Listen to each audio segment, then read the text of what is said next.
Good afternoon, everyone. We are here today to look at a few of the finds from today's little hunt. Out at a local Walmart store, I came across some of the new mystery models. They actually had pretty much all of them there. I decided only to pick up a few.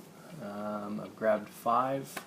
The only one I wasn't able to find was the number 11 Datsun 240Z.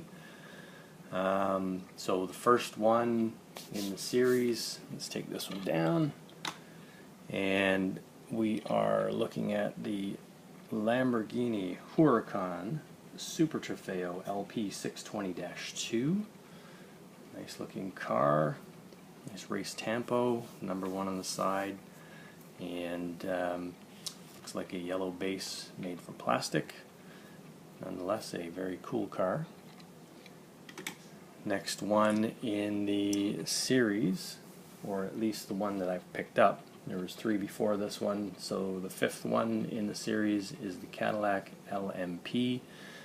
Looks like metallic green racing livery. You can see on the side number 5 with white wheels. The wing is metal, plastic base.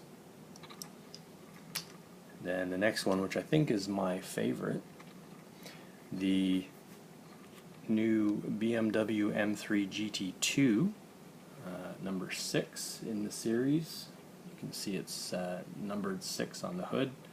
Nice BMW tampo. It's a matte, almost metal flake gray with a white plastic wing and a plastic base. Very, very sharp looking car. And then the next one we grabbed was the number 7 car. That was the Ford GT, metallic blue, very glossy. You can see the number 7 on the side and metal wing, plastic base with the yellow wheels. Very, very sharp. I like this one a lot. And the last one I picked up was the 70 Plymouth Superbird. So that's number 8 in the series. You can see it says HW. I'm sure that means Hot Wheels Wall Hogs. And it's a metallic brown, rusty brown with a blue stripe on the bottom. And blue wheels. We've got plastic base, chrome. And of course the wing is part of the car made in metal. So those are the finds for today. Hope you've enjoyed that. And we'll leave you with a classic original 69 Mustang from the originals. And hope you all have a great day. Talk to you again.